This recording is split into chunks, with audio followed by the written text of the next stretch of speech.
You're here, which means that you've found Spirit Crumbs, leading you to your inner light worker.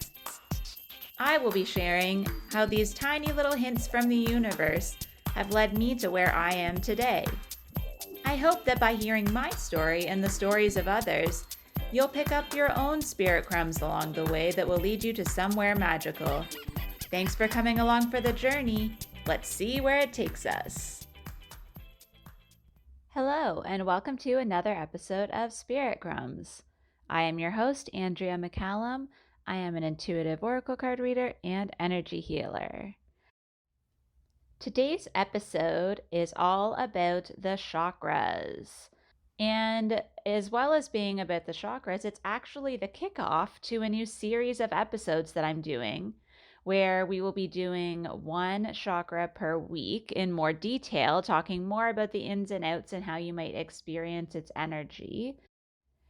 And I wanted to make sure that we had some examples of life situations and issues that were faced that you'd be able to relate to the chakras, to have an idea of where it might have come up for you, because there's so many different places in our lives where these chakras interact with one another, and it can be difficult to really pinpoint what area of your chakra system is being activated or triggered when certain things happen.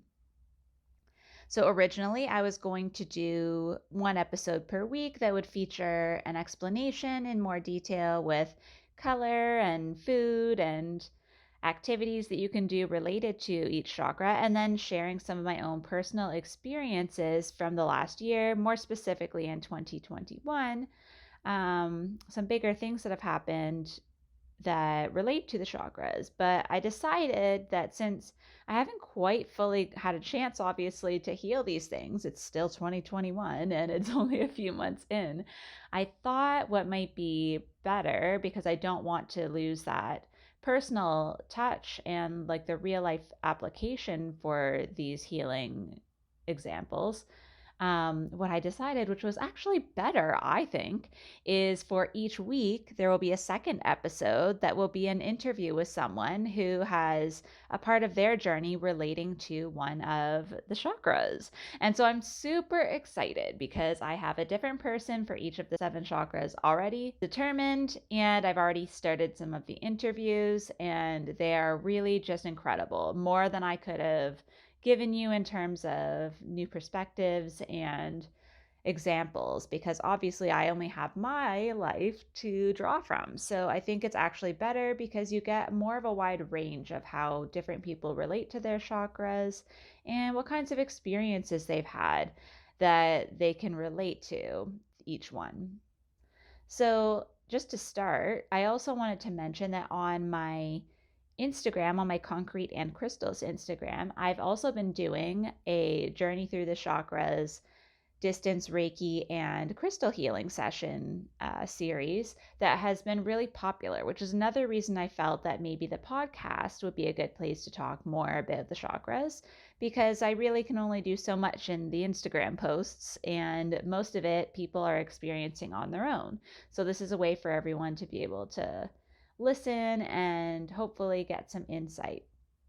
Now we're only on this week. We're doing the throat chakra in that series, so you are still able to join in if you'd like. The sessions are $3.33 Canadian, super accessible. I just wanted it to be available for as many people as possible. And if you're not feeling called to do the sessions, you can still look at the posts, because I post one before the session that kind of outlines what the chakra is and gives a few ideas of some affirmations. And then after the session, I kind of do a reflection. And often throughout the session, I've been getting either messages or new affirmations that I can share with you. So if you want to follow along with the posts as you follow along with these episodes, then you might be able to get a more rounded, I guess, idea of what each chakra is. And then, like I said, there's still time to join if you'd like to do the throat chakra, which is all about communication. Very, very important right now because we're in the middle of Gemini season, but also Mercury retrograde. So I think this week is going to be very powerful because the retrograde just means that we're experiencing the planet in a different perspective. So for this, it's just different perspectives of communication. Sometimes that can mean technical difficulties and miscommunications, but it can also mean tapping into new ways of accessing our psychic gifts or new ways of confronting things with people, new ways of bringing up things that are difficult to talk about. So I think that this week would be a good time to join. But either way, I just wanted to kind of mention how this topic of the chakras has been circling around me for a while. So it's, I think, a really good time for me to be doing this series. Now, let's get to it. I have talked long enough about the lead up. Let's get into it. What are the chakras? So, the chakras that I will be talking about are the 7 main chakras. There are other sub chakras within the body, but I'm just talking about the 7 main ones. And where you can find them is in the subtle energy body around you. And so, this is something that I wanted to talk about first because it's just getting the idea that, when you talk about the aura and you imagine that it's this light field around you, this energetic field, and it can be different colors. Well, that's kind of the energy that the chakras relate to, is that energy field. There's different layers of the energy field, and they're each kind of related to one of the 7 chakras. But in terms of the actual chakras as energy centers, they are aligned with your spine and they are in 7 different spots along that, starting from the tailbone where the root chakra is located. And then a little bit below the belly button is the sacral. Around the bottom of the rib cage is your solar plexus. And then you have your heart chakra, which you might have guessed is in the center, right aligned with your heart. And then your throat chakra is at the base of your throat. Your third eye is between your eyebrows in the middle of your forehead. And then your crown chakra is at the top of your head, at the crown of your head. And it's actually said to be just a little bit above that. And so those are the 7 main energy centers that we will be talking about. The word chakra itself is a Sanskrit word that means a wheel or disc. And this is because the shape and presence of these chakras are said to be these wheels or discs that are spinning at each spot that I mentioned. And it's said that there's actually chakras on the front and back on both sides in each of those spots that we discussed. There's a lot of debate about whether chakras spin clockwise or counterclockwise. And personally, I tend to use my pendulum to see which way mine are spinning when I'm feeling good in each one or bad in each one, to kind of get to know, because often one thing that's usually agreed on is that when they're out of balance, you'll be able to tell that some of them will be spinning the opposite direction from the rest. And that's one way of telling if they are out of alignment. And so, how we talk, I'm sure you've heard in the general medical field when you talk about like your spine being in alignment and posture. And I think for me, what really kind of cemented that idea is how when you're sitting for a meditation, you're often told to sit with your back really straight. And part of the reason for that is that is having your spine straightened and then also your chakras straightened as well. And when they're out of alignment, sometimes they don't line up perfectly. And so when we say something's not in alignment, sometimes we're talking about in a metaphorical way where it's not serving us anymore or we're not resonating with it. But sometimes it can actually mean that if you're talking about something relating to the chakras, that they're actually out of alignment. They're not quite sitting where they should be. And sometimes that can be in size, where maybe they're one of them is really like radiating more energy than it needs to or not enough. And it could be just the fields of them and how much they're radiating that could be out of alignment. And like I said, I do use my pendulum personally to go to each one of them when I'm doing Reiki. And I've done it remotely for clients as well. If I feel like there's one that's out of alignment, I might just check in and see if maybe it's spinning in a different direction, or if it's spinning a lot faster.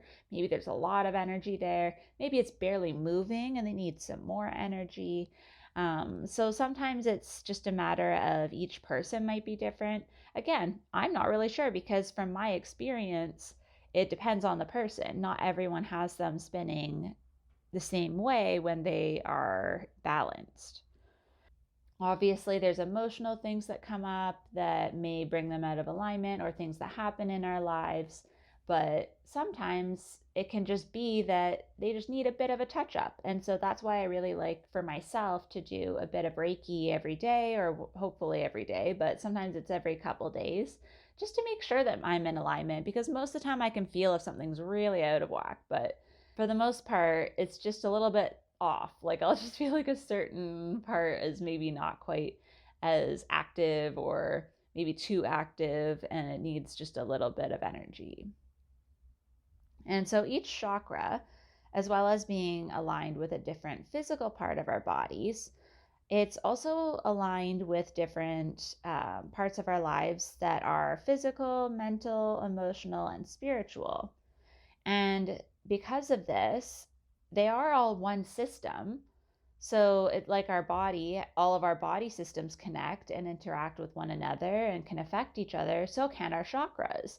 And each one of the chakras has a general area of life or general traits that are associated, but they can also kind of overlap with one another just because our lives are very complicated, they are layered. And so I just don't want anyone to get too stuck on the specific areas that we talk about for each one, because sometimes there's layers to it, right? Like if you're going through a situation to see like through all the layers of why you might be feeling a certain way, it might uncover something from your childhood that's not really in that particular area. It's just coming up and manifesting in a different way. And so, just in general, I'll go through what each of the chakras are representing before we talk more, just so that you have a better idea of it. Starting at the root at the base of your spine, the root chakra is usually red, and it represents safety, security, finances, fear, and anxiety, and is connected to our human life and our material things. The sacral chakra is orange in color, and it's representing our creativity, sexuality, emotions, and intimacy. The solar plexus is our personal power, it's confidence, willpower, and stress, because it's related to our mind and is said to be like how our gut is the mind of our body. And then our solar plexus is also connected to our purpose, and that creates self motivation. The heart chakra is green in color, sometimes pink, and it represents, as you might have guessed, love, self love, relationships, and unity consciousness, because that taps into the collective and connecting to others through our heart as a portal.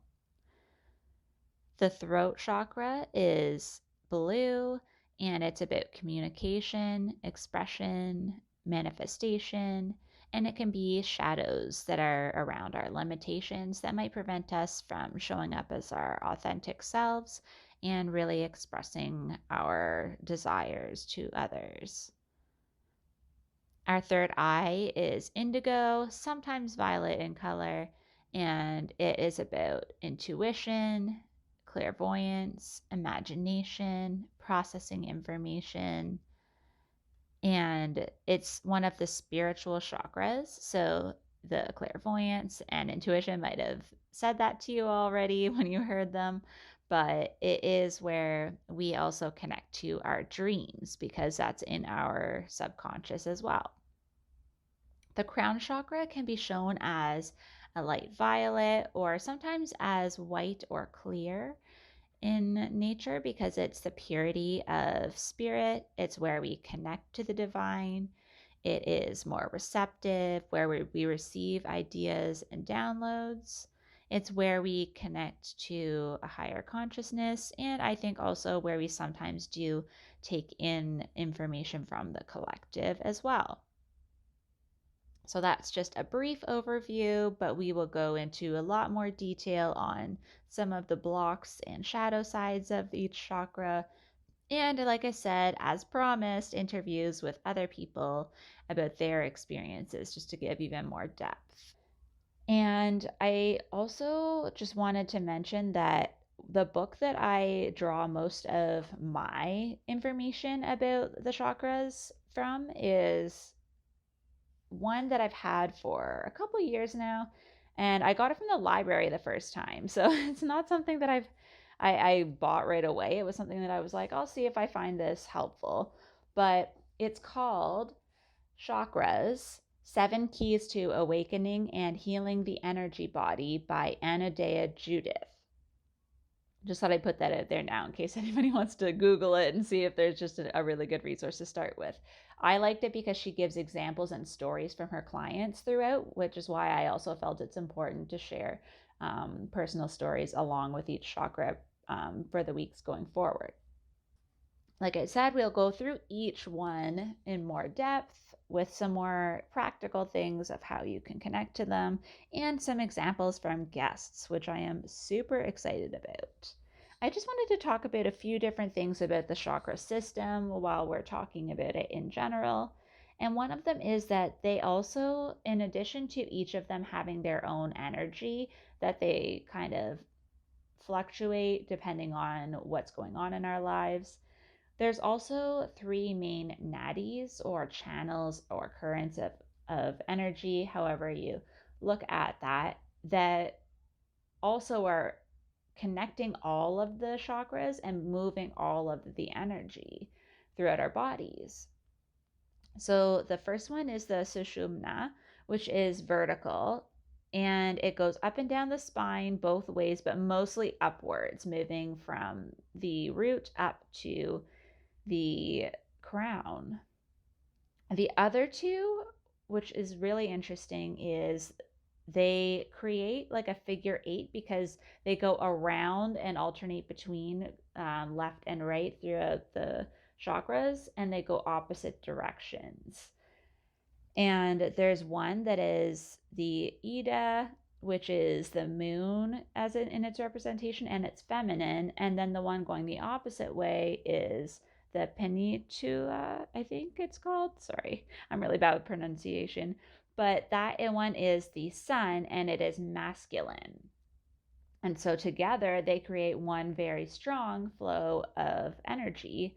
And I think that that really just goes to show that there's a balance of feminine and masculine throughout the chakras, and each person experiences that differently as well. And something else I wanted to mention that relates to this is that the lower three chakras, so the root, sacral, and solar plexus, are said to be our earth and human related chakras. And the upper three, which is the throat, the third eye, and the crown, are said to be more spiritual and consciousness based. And then the heart, which is the fourth chakra right in the middle, is what connects us from our upper and our spiritual selves to our lower and our human selves. That's where it comes together, where it becomes that heart portal. And that's why we use our heart to connect to that energy, because it's the thing that reminds us that we as humans are these unique beings that are able to connect source to the earth and vice versa. And I just wanted to mention that that was really important in my study early on, was realizing that that is why the heart chakra is so important. And then another example of how masculine and feminine fits in is that the chakras in general are from a yoga tradition in India.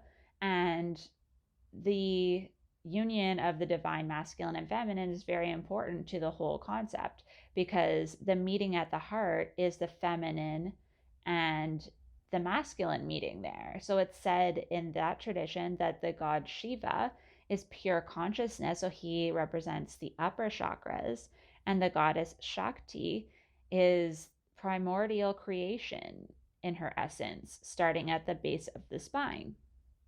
And they go each their separate ways, meeting at the heart. There's also traditions of Kundalini, which is another creation energy that starts at the base of the spine as well, and is activated and moves its way up, and it's represented by a snake and is also a feminine energy. Just in general, with how we experience the chakras, there's this idea that there's a receptive mode when they are bringing energy in. So when we're receiving love or when we are listening. And then there's expression, which is moving the energy out. So when we're sending out love, when we're sharing our ideas, when we're allowing our emotions to come out, those are our expressive ways. And so there has to be a balance of those two. That's another way where we can become out of balance. If we're constantly putting out energy, but we're not allowing anything to come back in, we're going to be out of balance. Or if we're taking and taking and taking, we're going to have a buildup of energy in a certain chakras because we're not putting it back out again. And so sometimes repressed emotions, and when we don't say what we need to say, and maybe when we hold back from sharing our love with someone, these are all things that have us kind of shove that energy down instead of allowing it to flow through us. And like we talked about earlier, the flow is really what's important in making sure that it's more harmonious and allowing things to move through you. And so, that being emotions, love, everything that is the positive sides of the chakras, we want to be sharing them as much as we're taking them in. But also with the negative stuff, we need to get that out as well. We can't hold on to it, or it's going to really stagnate us, where those chakras aren't going to have enough energy to provide the positive side. So if we're going through something like grief and we're not actually moving those emotions through us, we won't be able to receive love and we won't be able to give love. We'll be at a standstill because we're just so blocked from experiencing those things.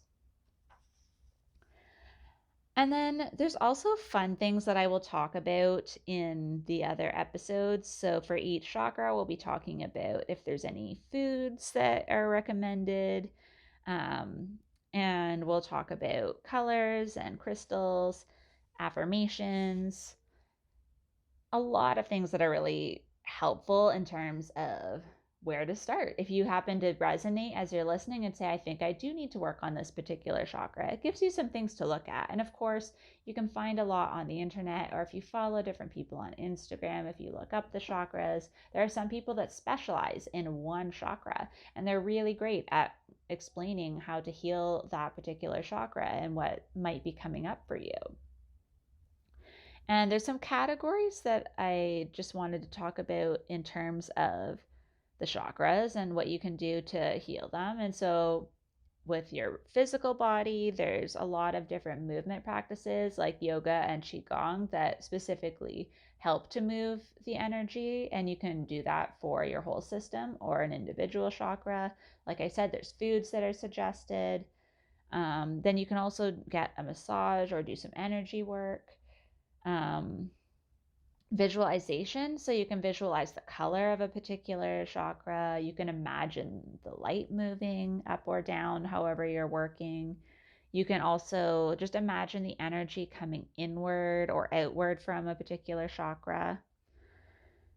And then chanting, so each chakra has its own seed sound or bija mantra that I will tell you for each one as we go along. There's affirmations, like I said, that are really great for each one. Breathing and breath work in general is something that I'm just really getting more acquainted with, and it is really helpful in terms of moving energy through your body and finding where there might be stagnation. And then something in general is if you start looking at your relationships, they are mirrors for you, as I'm sure you've heard in different contexts. But building a relationship or working through difficult relationships can really show you what areas of your life and what experiences you haven't quite healed from yet. And they can also help you to build up your own self love because the positive things that people say to you or that they mirror to you can help you to start to recognize where you have worked through a lot and where you are doing well and where you are very aligned, which is also equally as important. Because if you tend to be getting in the same kind of relationship over and over again, and it's not going well, you can start to look at, okay, well, what is the main issue that's coming up here? What is the pattern? And you can start to look at it that way. But if you also have a lot of people saying to you, you are so in control, you are so on track, you are really good at speaking your truth, you seem to be a really great communicator. All these different things that people say to you often, you need to take those in as well, because that'll tell you where you don't need to maybe spend as much time unless you have particular things you'd like to work on. And then just the physical world around you that you have control of. So in your home, maybe just clearing out space, organizing, removing clutter, anything that can give you the ideal environment to be able to do all of the things you'd like to keep your chakras in balance. So if you know that dance is going to be important to you, or doing creative things like painting, you need to have space for that. And if maybe you just feel very anxious and stressed, having things all over the place and not knowing where they are, and that's really just exaggerating problems that you already have or anxieties you already have, then maybe it's worthwhile to spend some time decluttering and organizing so that you can have that root chakra feeling more stable and in place. And then something that helps in general is something we hear for kind of every spiritual part of our journey, which is meditation. And this can be just in general meditating, it can be finding meditations for each chakra. Um, Different types of meditation depending on what chakra you're working on. But I would just generally suggest it. I'm working on it as well. I would never tell you to work on something I'm not also working on. And this is something I struggle with, but I've been doing more of it and I find that it has been helping me. And it also helps me just to try and focus my energy if I know that there's a particular chakra or a particular thing that I'm working on healing. I feel that it does help me to, as much as I'm removing my thoughts, it helps me afterwards to kind of get more information from my higher self of what it is that's causing this pain or what I can do to make it better. So I would definitely recommend you try it. And so I'm glad that we got through this, and I hope that you're able to have a bit of a starting point for the next episodes to come. And I hope that you enjoy them as much as I am enjoying the interviews so far. I'm super excited to share these people with you, and I am so, so grateful that they are willing to share their journey with all of us as well. So I hope you enjoy it, and hopefully, I'll see you in the energy sessions. Thank you so much for joining me on another episode of Spirit Crumbs. You can find me on Instagram for this podcast at Spirit Crumbs, or you can also find me at Concrete and Crystals for my own spiritual offerings and more tidbits about my own journey. Thank you for listening, and we'll see you in the next episode.